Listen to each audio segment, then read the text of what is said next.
mine and my girlfriend's name, now I want to expose him. Do it. I'll allow it. And trigger warning here, there are mentions of abuse. So let me start with how me and my ex-best friend, 31 male, met. For anonymity purposes, we will call him Kevin. In April of this year, before I met my girlfriend, I went to a camping music festival with my close friend group. My friend group introduced me to Kevin and his friend group. Kevin was an incredible person at the time. He had a lot of attitude, but he never directed it at me or our friend group. We connected heavily at the festival. We both shared some of our traumas and became really close friends in a short amount of time. By the way, this comes from Away Concentrate 5735, and if you want to submit your own stories, go to the r/okstorytime subreddit. And I'm Angie. And I'm Keon. And we don't have all the answers. We're just going to guess what we would do in this situation, but if you would do anything differently, let us know in the comments. So, OP says, after the festival, we would play video games regularly as he lived 2 hours away from me. Our friendship was solidified at another music festival where 3 of us in that group really became close. Everything started to change when I met my girlfriend at a music event in June. We hit it off incredibly well.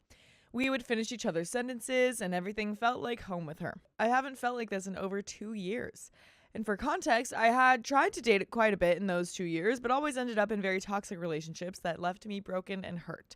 So much so that Kevin and others from the friend group, Janet included, started a group chat so that I could vet the people that I was talking to because I was not good at picking good partners. With my girlfriend, everything seemed just right. And I immediately started to put a lot of energy into her. We would spend a lot of time together, and I became a little distant to my other friends because I felt like I found the one. The communication between Kevin, Janet, and I started to dwindle, but Kevin and Janet stayed in touch regularly. We were still good friends, but there was a change in the dynamic, and I own that. Kevin had expressed concerns about how quickly my relationship was progressing and how he missed our communication. In July, the entire friend group went to another music festival. Unfortunately, there were some moments that caused a rift between my girlfriend and Janet. A lot of miscommunication occurred, but both of them felt slighted by the other, and Kevin was in the middle of it. Janet started to talk to everyone in the group about how she was feeling and basically made the group feel extremely weird about my girlfriend. My girlfriend tried to have conversations with Janet, but she ghosted us for a month and a half. Kevin said that he was trying to help foster a better relationship between them. However, Kevin was now getting mad at all the drama and was starting to make me feel like he was mad at me as well. A couple of weeks later, my girlfriend went to a festival that she had planned before we started talking, and because of my trauma, I got incredibly insecure. I was asking for assistance from Kevin, so I didn't go off the deep end. I leaned on him pretty heavily, so much so that he stated that he did not have the bandwidth to help me through this situation, as he had just started a new job. I apologized for leaning on him so heavily, but explained that he was someone that I felt close to and trusted. Something that he previously had told me would never be a problem if I ever needed assistance. At the end of August, we all decided to go to another music festival, and this one went really well. On the last day, I decided to do some spicy flower. For context, I had a major problem with this about 5 years back that I had communicated with my friends and told them that I stay away from it. My girlfriend occasionally indulges with this and did at this particular festival. I wanted to give it a shot and see if it still had a vice grip over me. After the festival was over, Kevin asked if he could get a ride with us to a little after party at one of our friends' house.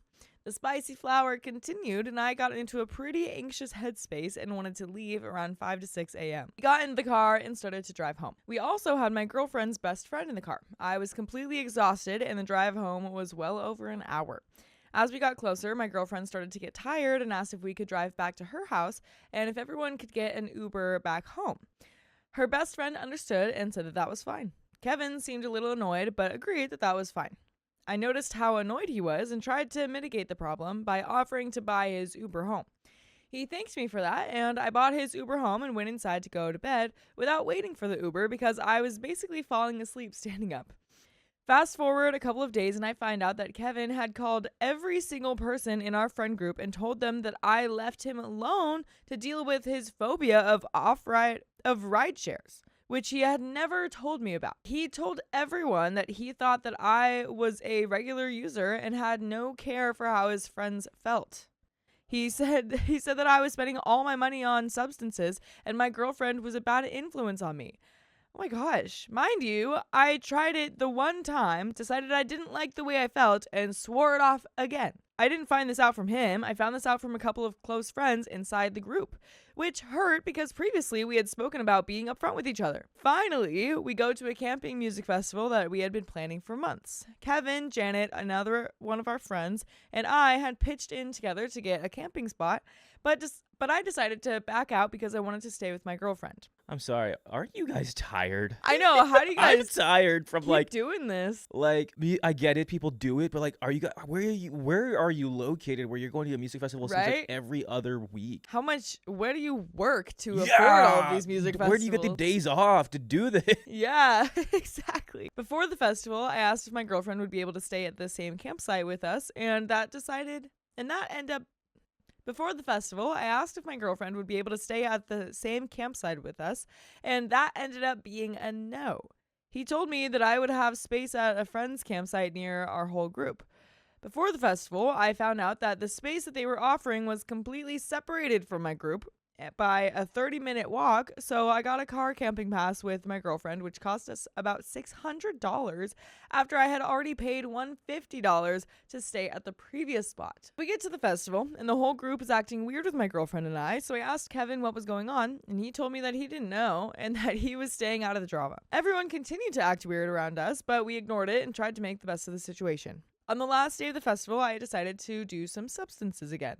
One of our friends had a sister pass away that day, and we all decided that we were going to hold off on any type of heavy conversation so we could be there to support her. That's very nice. Was this before you did substances or after you did substances? Because right.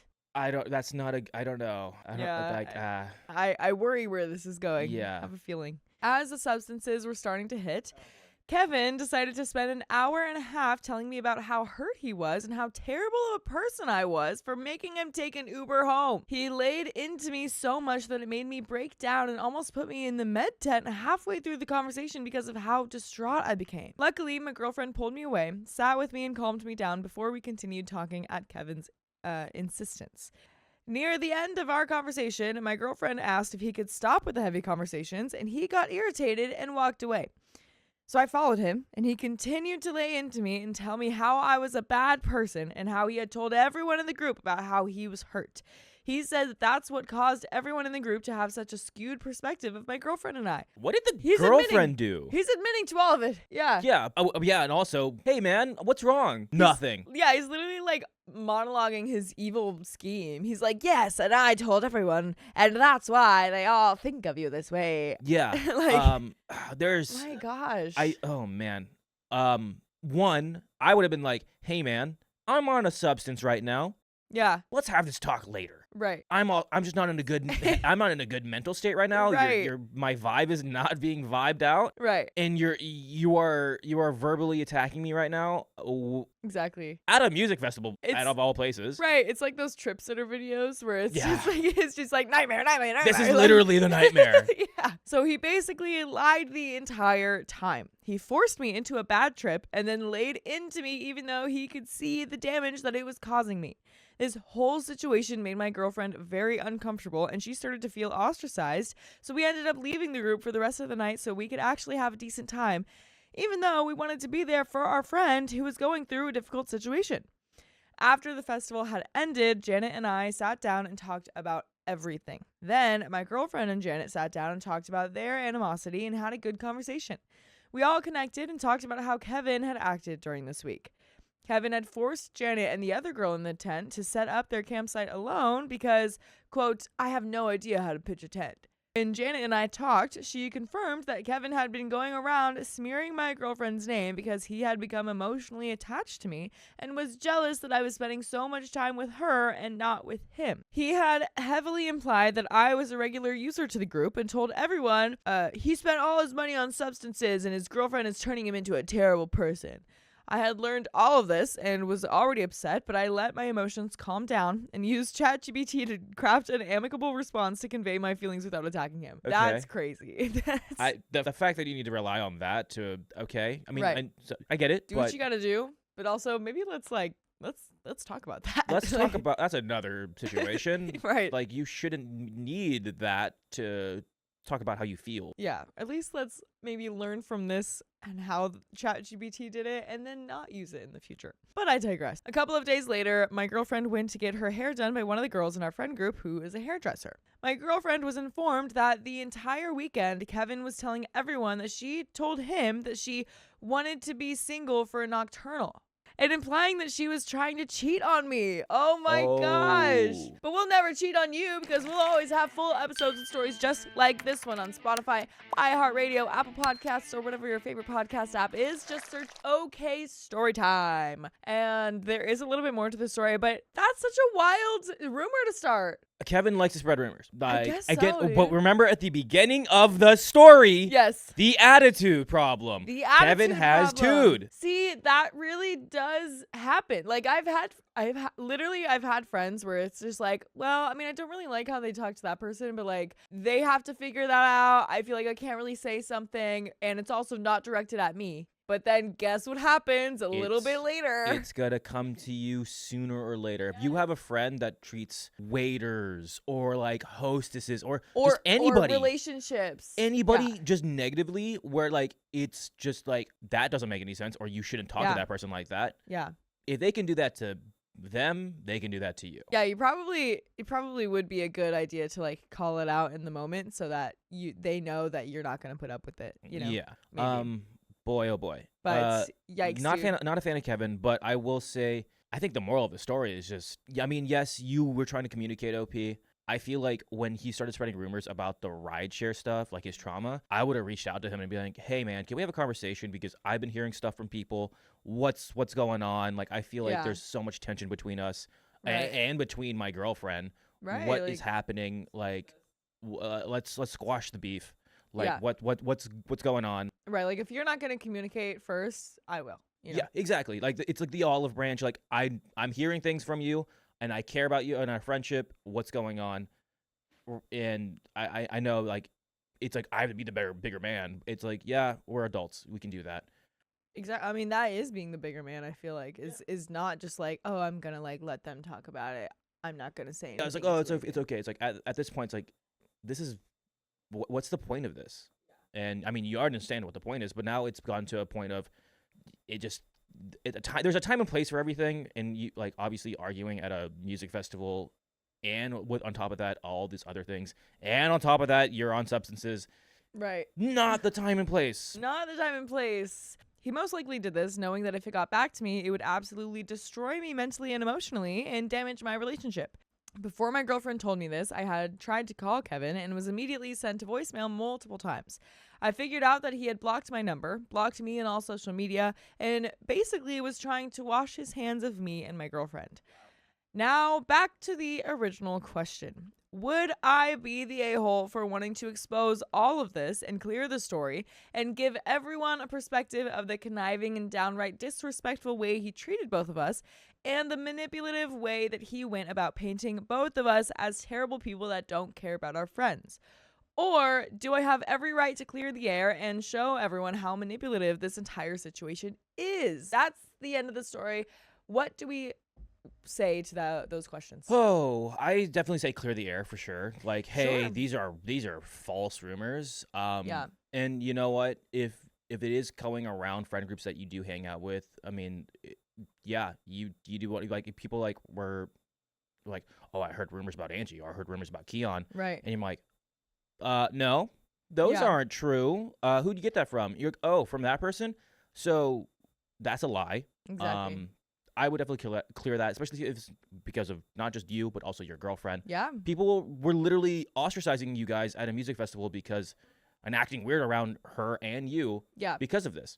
You don't want that. I cut off my friend without an explanation because he exploited my kindness. Snip, snip, witch. My former friend, 30 male, and I, 30 female, met the first day of college. Dorms were set up as townhouses with 5 rooms, and they were co-ed. We were in the same dorm house. By the way, this comes from user apprehensive count 597. And if you want to submit your own stories, go to the r/okstorytime subreddit. I'm Keon, And I'm Angie. and we're here to give good advice goofily, but we don't have all the answers. We only know what we do in these situations, so let us know what you would do in the comments. And OP says, orientation was 3 weeks, set up as backpacking trips for most, but we both had joint issues that made us unable to do that. So our orientation was just doing various volunteer work around town. We grew to be close friends pretty quickly. After moving out of the dorms, we stayed close friends. This continued for 10 years. Nice. We both considered each other our closest friend, and our parents and siblings considered each other family. Nice. He always had challenges with finances. I didn't until the past year. My current financial struggles are unrelated though. He fairly regularly asked to borrow money to help cover rent, groceries, etc. I had the ability to help, so I did. One day, he texted me to tell his partner, 35 non-binary, had their car totaled, asking if I could drive him to work the next day while they figured out what to do. I was with my dad at the time. He saw my face, questioned, and I told him. He offered his car up, he had 2 at the time, for a temporary solution, no charge, expecting it to be a few weeks. I towed the car to his house to drop it off and told him the 3 rules. 1. Run it through a wash every once in a while to preserve the paint and trim. 2. Keep the tank above 1/4 to preserve the fuel pump.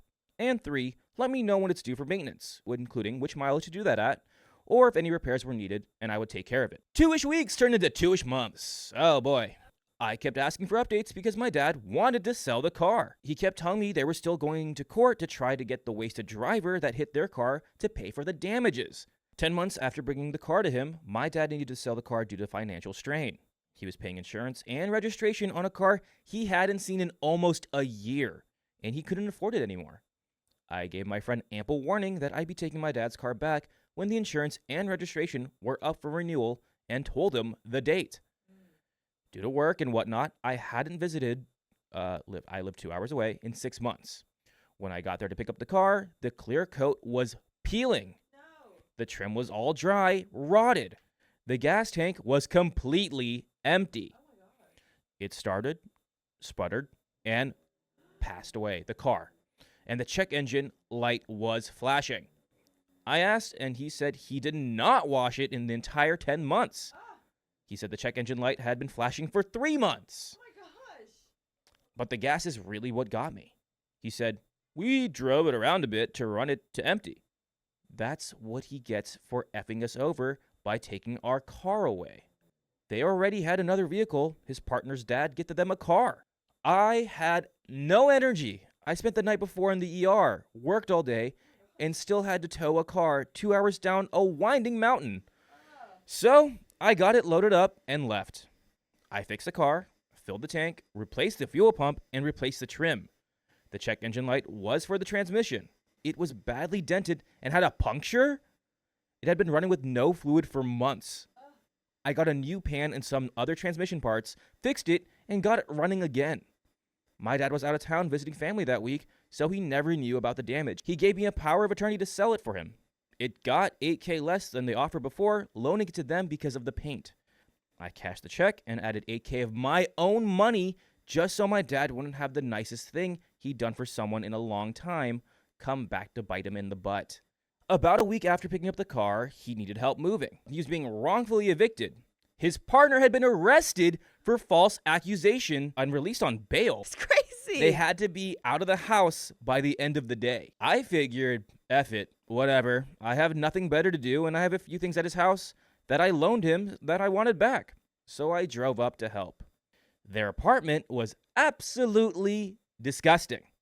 Floor to ceiling, trash. 27 cats and 2 dogs had been living in a tiny apartment. They were all fed, but the litter box, one small one, was overflowing.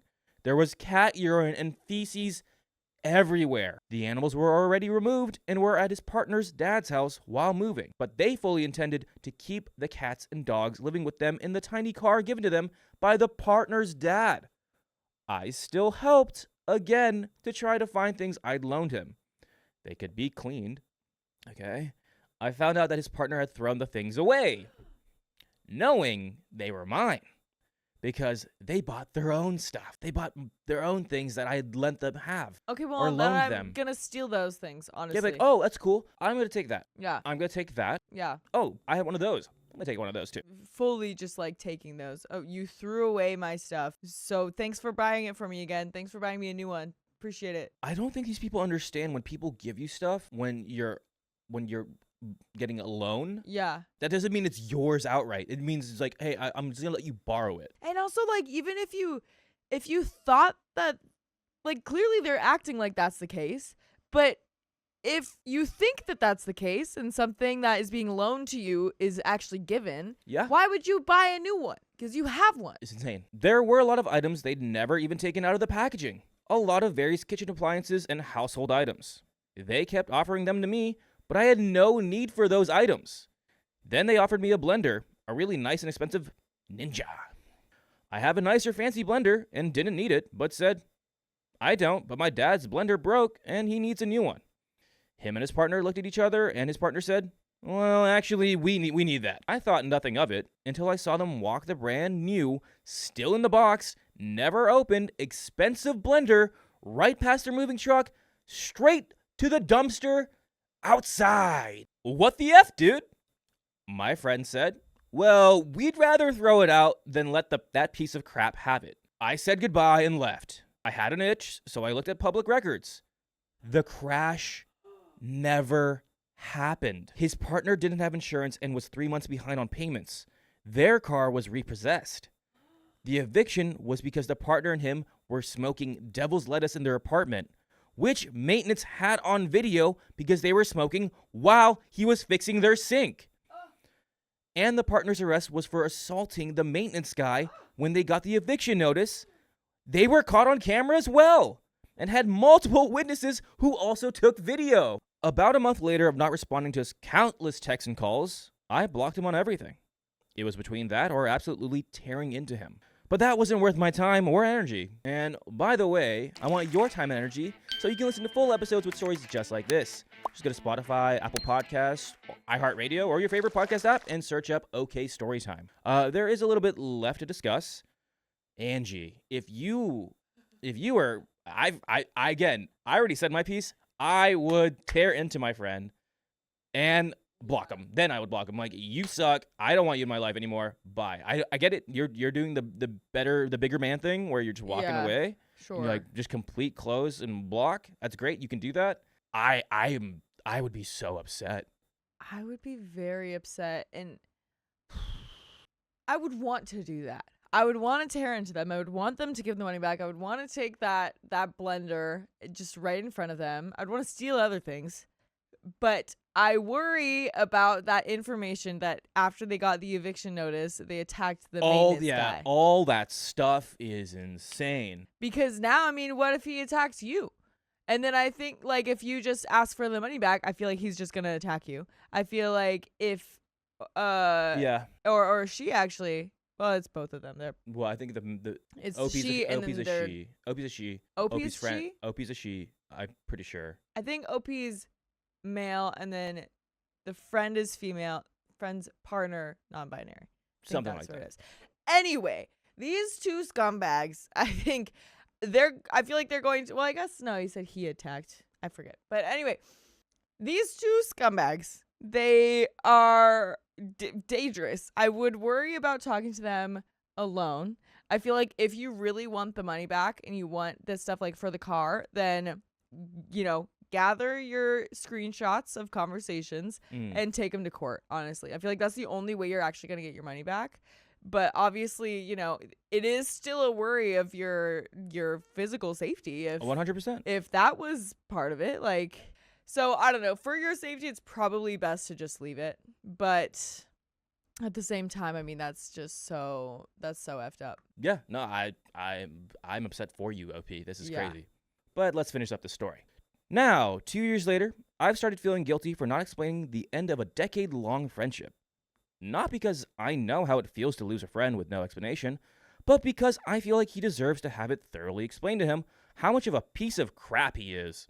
I also want an answer for what, in 10 years of friendship, did I ever do to make him think that 100% of the damages to the car wouldn't fall on me instead of my dad? Because if I give off that image of someone who would let someone F over my family, I want to know so I can be better. I still have one platform I can message him on. I've already unblocked, and I'm drafting what I want to say. So, would I be the a-hole if I follow through in explaining the end of that friendship? We have some comments here. I don't think so. Before we get into the comments, I think, yeah, I would have done it before. Like, before you blocked him, I'm like, so I'm ending this friendship. Right. And he's going to be like, why? And I'm like, do you really need me to spell it out for you? Yeah. Comment number 1. You would not be the a-hole. If you think it makes you feel better, then by all means, write to him. But you need to be prepared for possible scenarios.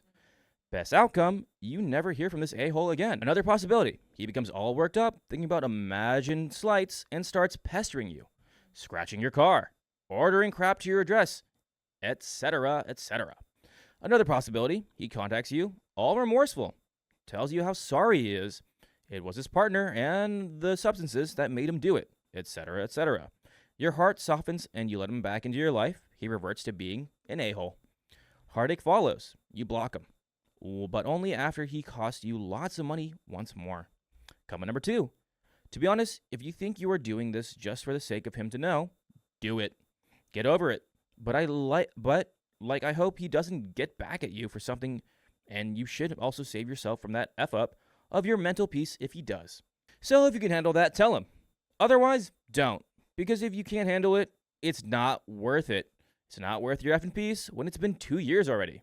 OP replies, there's nothing he can say that would disturb my peace, smiley face. Reply, that is not convincing, since it has been 2 years of no contact, and yet you are still fantasizing about talking, explaining, and getting back at him.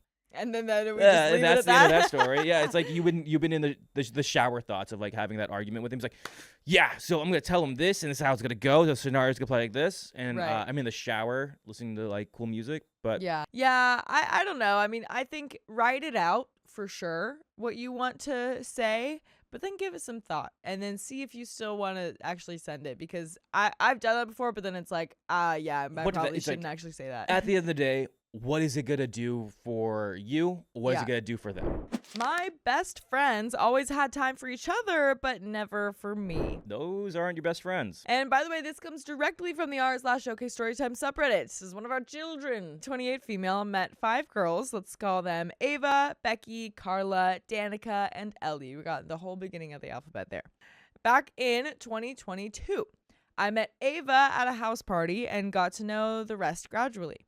They kind of knew each other, but weren't really a solid group. Once I got to know them, I started initiating plans like art museums, sip and paint sessions, group activities, because I enjoy thoughtful shared experiences. By the way, this comes from Express Middle 8525, and if you want to submit your own stories, go to the r/OKstorytime subreddit. And I'm Angie. And I'm Keon. And we're here to give good advice goofily, but we don't have all the answers, so we're just gonna guess what we would do in this situation. But if you would do anything differently, let us know in the comments down below. But OP says, at the time, I had a job I really loved in a creative research role where I would go to events, explore trends, and pitch concepts to my company. I was also in a relationship that wasn't the healthiest.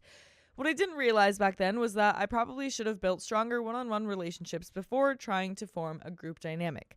I had individual bonds with Ava, Becky, and Carla, but I wasn't very close to Danica, and Ellie was often just rude.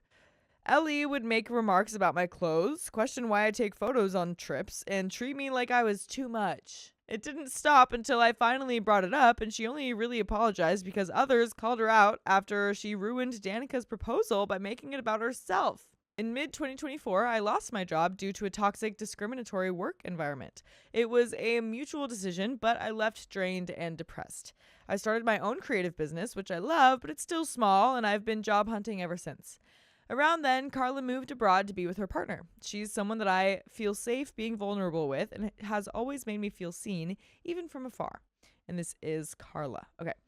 With Ava and Becky, things became confusing. Becky started giving me the silent treatment when she was upset, but wouldn't communicate what was wrong. She ignored me at a wedding, embarrassed me in front of others by calling me dumb when I held a guy's hand while tipsy. I really thought she and I were close, but anytime I expressed discomfort, she would shut down. Despite that, I still kept checking in on her during her stressful exam period, going with her to run errands, keeping her company, even traveling 40 to 50 minutes just to hang out. Meanwhile, whenever I planned group hangouts, no one would really respond. They'd read the messages and not reply, or I'd have to personally follow up and ask, hey, are you coming? It always felt like I was pushing for connection, never just included. Earlier in 2025, I went on a short trip with Becky. While she was scrolling on her phone, I accidentally saw a group chat pop up with some of the other girls. When I asked, she hesitated and said, oh, that's just for splitting bills from ages ago. We just send memes sometimes. But it felt off. I brushed it aside, but something shifted for me that day. By mid-2025, I was juggling job hunting, family pressure to getting married, a business that's still finding its footing, and therapy. My therapist suggested spending time with people I love, but I was too emotionally drained to keep initiating everything. So for 2 weeks, I went quiet. No text, no memes, just blank snaps. None of the girls from the group reached out. Not one. But friends overseas who I hadn't even seen in years noticed. They messaged things like, are you okay? You haven't posted art in a while, or your snaps seem low. That contrast broke me. Then Ava messaged our group asking if we were all meeting on the 30th.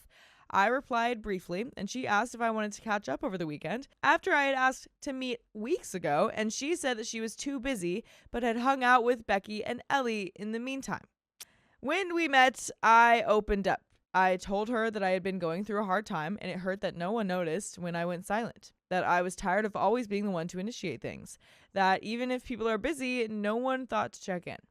Her response felt like emotional deflection.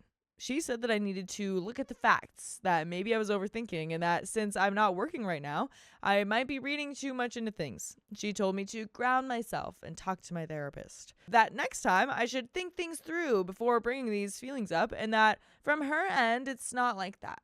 I started tearing up, not sobbing, just quietly overwhelmed. She said, it's okay, cry if you need, but then awkwardly laughed and added, oh gosh, now this is making me look bad. That line stuck with me. I was being vulnerable, and somehow it became about how she looked. I left that conversation shattered. I've spent years showing up for these girls emotionally, physically, and mentally, and I felt like no one had truly done the same for me. Something broke inside me that day, and now I don't know how to be normal with them anymore. Am I the a-hole for wanting to slowly pull away from this group? I don't want to hurt anyone, ghost anyone, or create drama, but I can't keep chasing connection with people who wouldn't even notice if I disappeared. And we do have an update, but do we think that OP would be the a-hole for that? I was gonna kind of be an a-hole. I'm like, OP, they've kind of done that with you. Yeah. I mean, you can, and you should. Yeah. You're putting way too much energy and time into these people that really, it seems like they have drifted away from you. If you're hanging, like, again, if they kept you in the loop and all that jazz, but I think this is going to be the last time you want to hang out with them, I don't think you should even hang out with them. I feel like you should just even go. You should leave the conversation. The fact that none of them have, like, really reached out to you is insane. Right. It's kind of like the boy who cried wolf kind of thing, where you keep believing it. Right. You're believing the words, but you're not seeing it backed up by actions. Yeah. And at the end of the day, you're like, you know what?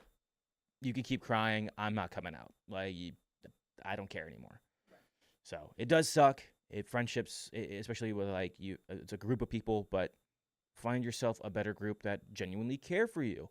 And are there for you, and want what's best for you, rather than ostracize you and kind of just blame you for your own faults that you don't even have. It's crazy. Exactly. But we do have an update. So the 30th is today, and I'm writing this with tears in my eyes. I'm the type who doesn't know how to cut someone out, so I usually just distance myself and keep that tiny bit of hope alive that I was wrong about all of it. Before I went to this hangout, Becky texted me out of nowhere asking when I would be reaching. Then she dropped this bomb that she got an offer this week and resigned her current job. I was like, that's great. Congratulations. Because I'm genuinely happy for her, even though I'm still working on my own business and haven't landed a full-time job yet. I had this split second of hating myself, feeling like a failure, but I pushed it down and tried to focus on being happy for her. I got ready and left, telling myself to keep an open mind. I reached Ava's place early, which made me feel a bit awkward. Ava texted that she was at the grocery store grabbing snacks and would be about 10 minutes late. So I waited in the lobby, and then Ava and Becky showed up from behind me.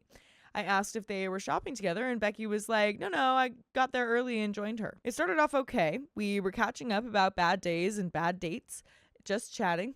Danica showed up too, which felt nice since I hadn't seen her in a while, and then Ellie came an hour later.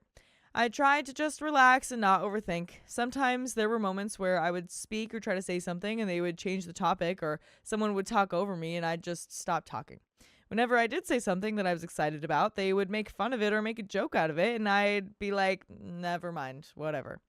But as time went by, I started picking up on all these small things that hurt. Like, Ellie never really makes plans with me, but she's always out with Danica now that their fight is over. And from their conversation, I realized that Ava met Becky and Ellie at some point this week. Then Becky met Danica separately too. And I was just there, sitting and thinking how I've been asking them for months to meet up, always offering to go somewhere close to them because I know it's easier, but it never seems to work out. Yet they make time for each other without even trying.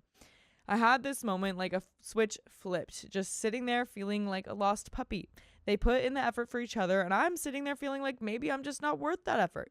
Like I'm the extra, the afterthought. And what broke me was that I've been asking all of them to meet. I even offered to come closer to their offices to make it easier, and they still don't try. But for each other, it's no problem. I don't know if I'm overthinking or if I'm just not enough for them, but I'm tired. I'm really, really tired. All I wanted was my girls to be there for me. Actually, just maybe ask once in a while, how are you? Or something like that, you know? And we do have an update, but OP. Oh, OP, I want to give you a hug. Sad. Oh my gosh. Yeah. These aren't your friends. No. It's the you see it a lot in, I don't even know what the term is called, but you see it a lot in shows and movies where like everyone in the group picks on somebody in the group. Mm-hmm. Like you're there. It's like you're there for their entertainment, which sucks. Which is like you got all of them are bullies. Yeah, exactly. They're it's all like, pretty much bullies. They don't know how to just like if they're just not vibing with you, like they don't have to vibe with you, but they also don't have to be mean like this. Yeah, that's the thing. I was like, if you know you're catching up and like, but anytime you brought up something or like something that you're like wanted to talk about, they laughed at it and just switched the topic over you. Those aren't friends. Yeah. Those are crappy human beings. Exactly. And it does not mean anything about you at all. No. Like, not at all. This is like 100%. This is just these people just for some reason don't like you. I don't know why. I couldn't think of a reason. But if there was a reason, it doesn't matter because they're just mean. And I would call them out in that scenario. We're like, hey, you know what? Who are you people? Yeah. Are you guys friends? And you know what? You're like, and you're like, yeah, we're your friends. I'm like, really? You talk over me? You guys don't hang out with me? You guys lie behind my back? To my face? Exactly. Like, I put in so much energy. Again, it's a friendship, just like any other relationship you want. It's a dance. It's a two-way thing. 50-50, sometimes 60-40. Yeah. But you're doing 100 or like 95. They're doing 5. Right. That's what it is. Yeah, you're being a good friend, and unfortunately, these ones aren't reciprocating that. So you'll just find another because like initiating things is a very good skill to have when making friends. So because of that, I have no doubt that you would be able to find other friends. But we do have a second update. So recently I've been making new friends because I realized that it's not fun relying on my old group anymore. It all started all over again once I sent out birthday invites. Here's where things stand. Ava never asks to meet unless I do. The only time she reached out was after her birthday party saying thanks for coming. By then, I was already spending time with the new friends, so I said maybe next week, and she said let me know. That's the last I've heard from her. Danica, I still met once in a while and texted here and there. Becky and I rarely meet, but we exchange memes. Ellie, I don't talk to at all. Carla doesn't live here anymore, so there's not much contact, only occasional replies to stories. For context, before any of this birthday invite stuff, I actually invited everyone from the group to my family's Navratri. I don't know if I'm saying that right, but this is a Hindu religious gathering where families host prayers, food, and celebrations. I didn't want to leave anyone out when it came to something spiritual because to me that felt like it could create bad karma. But for my birthday, I only invited Danica and Becky. Ava isn't in town, and since I don't talk to Ellie, I didn't see the point. Honestly, if Ava were around, I don't even know what I'd have done.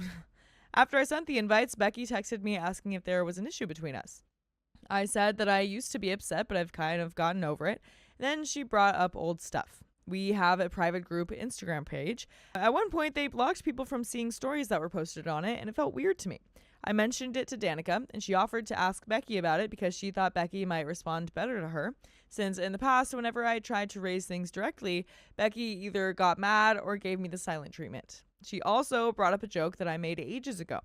Becky had left our group chat, quote, for fun, and back then I said something along the lines of, oh, maybe she left to make a dramatic exit, since I thought that it was about her and Danica having a fight. Before this even happened, Becky herself told me that she had left the group chat just for fun, but now she's saying that what I said was me escalating things that weren't there. And I want to say to you that we've got full episodes with stories just like this one on Spotify, iHeartRadio, Apple Podcasts, or whatever your favorite podcast app is. Just search OK Storytime. And there is a little bit more to the story, but this is exhausting. This is so exhausting. Yeah, I mean, I'm so happy for you, OP, that you literally found people that you deserve. I mean, I get it. You're trying to keep connections. And it's life. You can't maintain all your relationships, even though if they seem great or even if they seem okay. Sometimes you need to focus on the ones that, you enjoy and you want and you deserve. So, again, I would say cut off those who really do not bring anything positive to your life. Right. That's all. Like, especially with all this negativity and this all this exhausting. It's gross. It's very gross. It's very exhausting. You guys, it's like such high school stuff. It's very. I was gonna say it's like very Mean Girls, very high school-esque. Very, very. It's very gross. So grow up. It's very, very annoying. But there is a little bit more to the story. The whole conversation with Becky only came up after I sent the birthday invites. She even asked Danica who else was invited, but honestly, there isn't really a group anymore. These days, Ava, Becky, and Ellie hang out together without me, go to concerts, cycle, and post about it.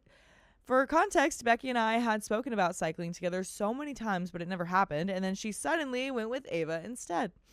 I didn't take it personally, just noted it. So now I'm wondering, am I the a-hole for not inviting some of the group to my birthday? I don't want drama, but I've been excluded a lot already, and when I do try to talk directly, I've either been ignored or met with rudeness. Am I the a-hole if I just stop bothering with them and focus on my new friends? Absolutely not. Oh yeah. Absolutely Honey, not. No, you're so good. You don't need these people in your life. No. You don't need to invite them. Yeah. You don't owe them anything. You really don't. You really don't. Like I know you want to be. You seem like such a sweet soul. You don't need to invite them.